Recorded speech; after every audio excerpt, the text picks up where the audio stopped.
seandainya mereka tetap melaksanakan kegiatan itu dan sebagainya, saya sampaikan bahwa kegiatan ini tidak mendapat izin. Kemudian apabila memaksakan juga untuk melakukan kegiatan, maka kita akan menerapkan ketentuan hukum yang berlaku. Reuni 212 suram, 2 lokasi tidak dapat izin, nekat gelar bakal diancam pidana. Ditulis oleh Syardi. Tampaknya acara Reuni 212 makin suram nasibnya tahun ini. Dikabarkan Reuni 212 bakal digelar di 2 tempat, yaitu kawasan Patung Kuda dan Masjid Az-Zikra, Sentul, Kabupaten Bogor. Yang pertama, kepolisian tidak mengizinkan digelarnya Reuni 212 di Patung Kuda. Polda Metro Jaya bahkan sudah mengeluarkan ultimatum dan ancaman akan mempidanakan panitia penyelenggara hingga peserta yang nekat menggelar Reuni 212 di kawasan Patung Kuda Arjuna Wiwaha.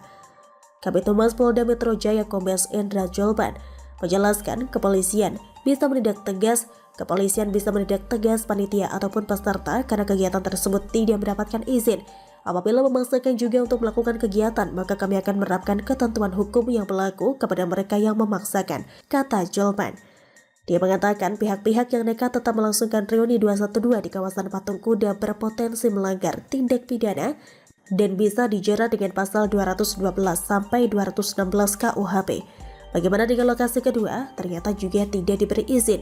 Pihak Yayasan Az-Zikra menolak menjadi tuan rumah Reuni 212. Alasannya pihak yayasan masih berduka atas kematian Amir Az-Zikra atau Amir Az-Zikra, putra kedua dari Muhammad Arifin Ilham.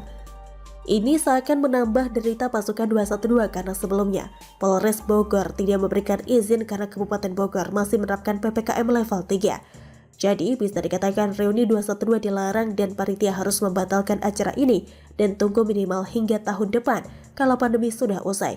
Kalau nekat maka harus berhadapan dengan polisi. Syukurin deh, tahun lalu mereka tidak bisa unjuk gigi, tahun ini pun mereka tidak bisa unjuk gigi. Bayangkan betapa kesalnya mereka menghadapi kenyataan ini. Dalam hati mereka pasti ngamuk dan tidak terima. Tidak bisa adakan Reuni 212 di Monas, lantas cari 2 lokasi alternatif dan ternyata tidak dapat izin juga. Coba kita bayangkan apa yang mereka rasakan saat ini, perih pastinya. Mereka pasti mengecam polisi yang tidak memberi izin.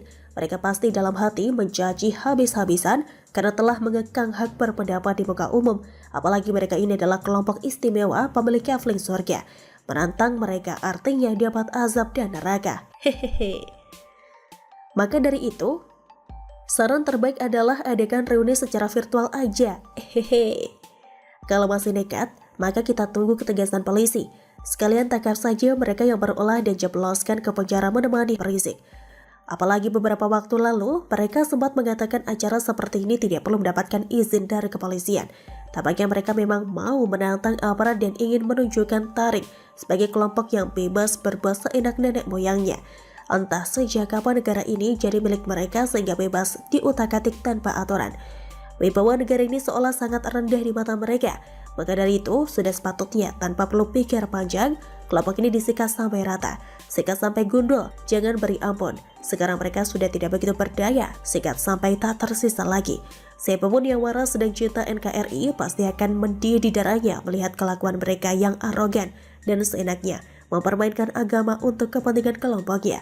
Sama halnya dengan KSA di Dudung Abdurrahman yang darahnya mendidih melihat baliho Rizik dan tidak terima dengan sikap oknum yang melecehkan Presiden Jokowi.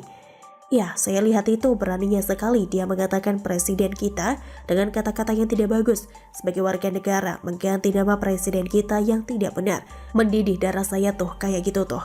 Panas, akhirnya polisi, Kapolda waktu itu, saya dengan Pol PP menurunkan baliho, katanya. Kelompok ini memang sudah di luar batas, harusnya ditempeleng pipinya satu persatu. Mereka ini tidak ada bedanya dengan sekumpulan orang tidak beradab yang berlindung di balik agama. Lain kali tegas saja dan batasi pergerakan mereka hingga tidak berkutik. Kalau dikasih hati, nanti mereka minta jantung berikut darah-darahnya. Kalau masih bandel, suruh mereka minggat saja dari NKRI. Tidak ada tempat untuk para pengacau berkedok kelompok agama di negara ini. Bagaimana menurut Anda? Silakan tulis pendapat Anda di kolom komentar. Terima kasih sudah menyaksikan channel Siward TV.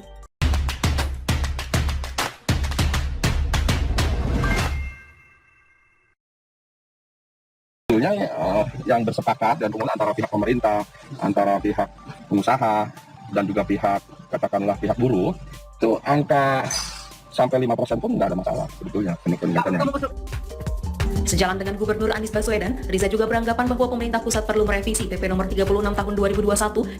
Wagub Ariza kembali ngeles soal urusan demo buruh, oper saja bola panasnya ke DKI 1. Ditulis oleh Widodo SP.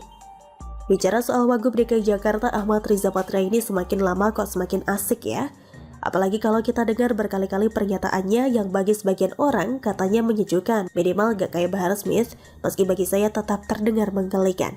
Entah apakah ini ada kaitannya dengan peran Ariza, panggilan beken Wagub DKI Jakarta sebagai bemper Gubernur DKI Jakarta, atau memang selama ini cara bicaranya begitu. Kita akan semakin jelas melihat sampai Oktober 2022 nanti. Namun yang jelas, mentalitas Ariza sebagai gubernur kurang teruji. Kalau gak bisa disebut bermental lemah dan sama sekali jauh dari kreatif. Syarat yang dulu susah kita lihat dalam diri seorang Ahok dan Jarot saat keduanya menjabat sebagai Wagub DKI Jakarta. Lihat saja bagaimana saat warga Jakarta teriak karena nggak punya septic tank yang sangat menunjang untuk keperluan buang hajat setiap hari. Malah disuruh bersabar sambil mencari donasi. Padahal kalau urusan dana hibah sampai miliaran rupiah bisa cair dalam sekejap mata. Pas warganya panik karena fenomena cuaca ekstrem yang mulai merendam cukup banyak pemukiman, lah kok hanya disuruh bersabar dan berdoa.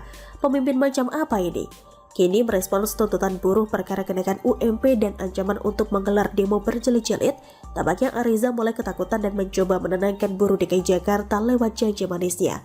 Begini kata Ariza, penentuan UMP itu sudah ada formula dan rumusannya, bukan kami yang menyusun, kami hanya memasukkan angka-angkanya, inflasi dan sebagainya, kata Riza di Balai Kota Jakarta Jumat 26 November 2021 malam. Lantas di mana janji manisnya? Ada di ucapan selanjutnya dari politikus asal Gerindra itu. Tunggu saja, kita sedang mencari terobosan-terobosan untuk dapat meningkatkan kesejahteraan. Kita sedang cari solusi dengan pemerintah pusat, ucap Ariza. Kalau melihat ancaman demo yang dimulai 29 November sampai Gubernur DKI Jakarta Anies Baswedan menaikkan UMP buruh di DKI Jakarta, kayaknya sih pas buat menguji seberapa tangguh dan kuat mentalitas Ariza sebagai bemper DKI 1. Meski saya nggak yakin beliau akan kuat. Paling sebentar lagi juga merajuk terus mengalihkan tanggung jawab ke pemerintah pusat. Kalau nggak bisa, ya mungkin kembali akan pakai jurus khas playing victim.